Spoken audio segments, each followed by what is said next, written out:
मेरा तुम्हारा जोड़ा ठीक रहेगा, तुम मुझसे विवाह कर लो।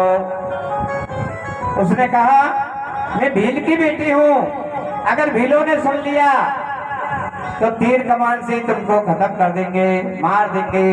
भगवान शंकर ने कहा ये जटा किस लिए बढ़ा रखी है, मैं जटाओं में आपको छुपा लूंगा।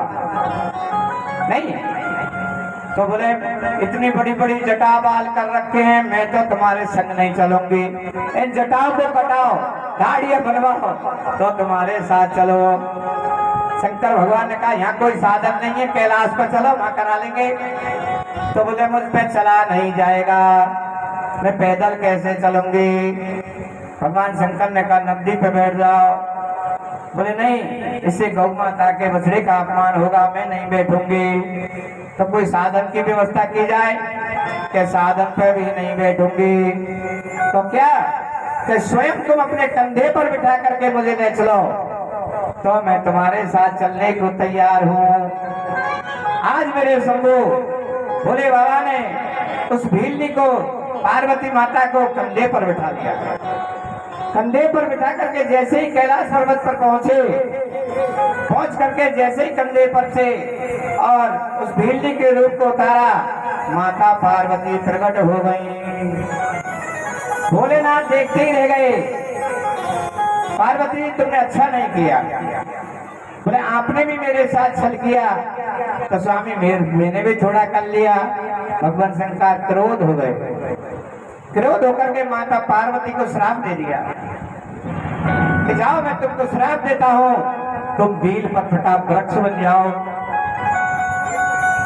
और वो भीलनी को भी श्राप दे दिया कि जो तुमने कंधे पर जो भीलनी का रूप धारण किया है, उस भीलनी के रूप को भी मैं श्राप देता हूँ कि तुम काबिड़ बन जाओ।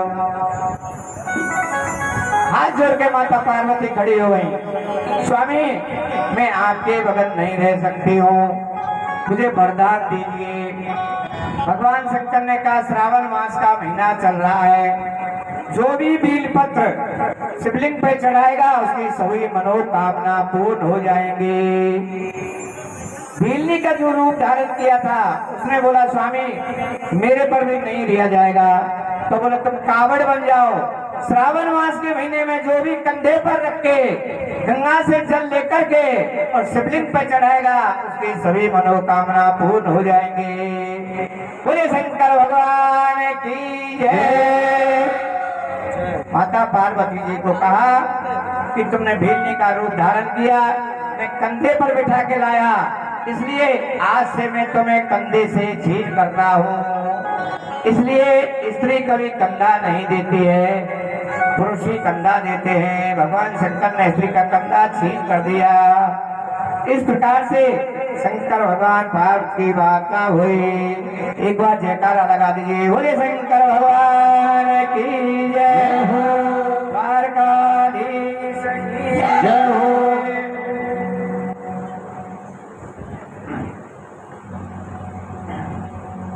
सुखदेव जी के जन्म लेते ही